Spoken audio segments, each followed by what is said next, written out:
Nah. Dengar apa kau okey? Natal Mas Gemak. Lu nak cepat-cepat. Lu kas sendiri lah, bengang. Alah, orang nak kita tekuk ni duk panyuk pandak-ndak ni dekat nah. Mas Gemak. Bisa kelak lega ni. Jadi, Apa cakap lega dah tu? Ambil ni lah. metal gue nak patah ni. Jangan patah besek. Pas tu, Tu, ambil waktu tu. ni, jatuh bisa. Mana bisa makan? Jangan ambil je. Tu, jaket tu. Apa lain tu? Jaket apa lain? Oh, Mas Gemak. Kita bukan mau makan jaket apa lain. Kita nak makan pisau. Jaket tu mahal lagi pada besek tu nak. Harga. Tengok kau tu egomu bolok. Jaket mahal pada pisau.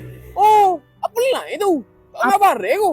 Gue memang tak kena barang. Kalau jual ni, bisa jatuh harga berapa? Oh ni ngapa kau besek kita beli 10 botol lah. 500 tu. Jadi, pisau tak mau. Besek tak payah lah. Mengan juga lu. Harga. Berat ni Mas Gemak. Jaketnya ni. Jaket mana? Harga. Palo ni. Gila tu pokok pisau. Jaketnya waktu tu main. Tu dah lah. Ambil. Biar. Lepas tu, kita nak makan gapa Mas Gemak? Strawberry. Sama kita strawberry. Oh. Jadi,